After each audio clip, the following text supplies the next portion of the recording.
Meantime, that IG report still leaving plenty of questions on the table in regards to the use of FISA to survey the Trump campaign. But what does it all mean for the president as we move forward? For that, I'd like to welcome Trump 2020 senior legal advisor Jenna Ellis. Jenna, great to see you.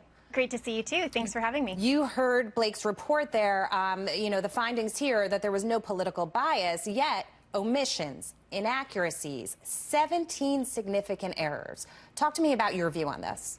Yeah, well, this report is absolutely chilling. And, let's remember that in context, FISA is supposed to be for foreign intelligence gathering, not to spy on American citizens and political campaigns. So I think that as America digests this whole report and we actually look through all of the conclusions that are drawn and, of course, have Durham look at this, have the Attorney General look at this, let's also remember that this really reads more like a human resources report. This isn't going to be something like, for example, the theatrical theater that Jerry Nadler and Adam Schiff have done in the impeachment hearings. This is something that is very dry, but actually shows some conclusions here that are indeed very chilling. And so I think the question here is what next? Because now that we know that the FISA warrant application process has been severely compromised, then it's incumbent upon the FBI and also the DOJ and everyone involved here to make sure that we return the American system to legitimacy and to make sure that the American people can actually rely on the people in government. Yeah, and just to follow up to that, what about the issue that there was no pressing of where the funding for this Steele dossier came from?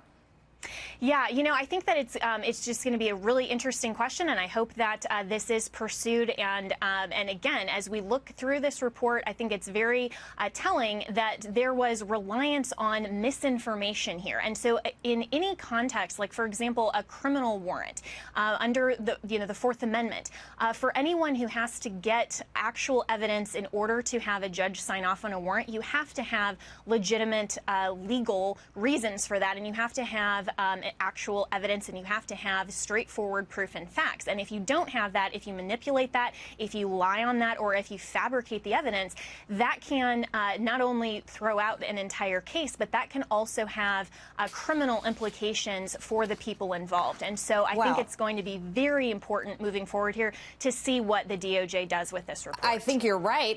In terms of the Horowitz report, it doesn't have any criminal implications, but the Durham report certainly could. Do you see this advancing in that direction?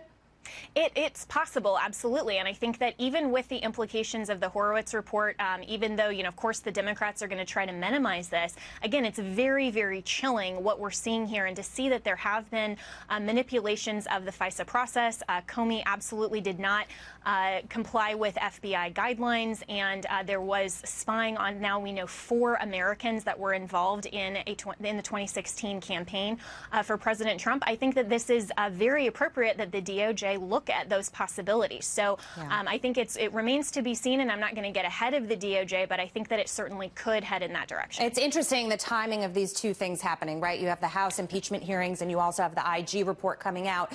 Many have said that moving forward with impeachment is a way to distract from what would actually be in this report and this inquiry itself moving forward. Oh, of course. And, it's very interesting that the House would hold a committee hearing at 9 a.m. on a Monday morning. That is atypical for Congress to do that. And so this is, of course, yet another distraction that the Democrats don't want to have truth and fact actually come out. They're distracting with this impeachment circus in every way possible to get the American people focused off of the fact that they don't have any evidence, and this is a political sham impeachment of President Trump.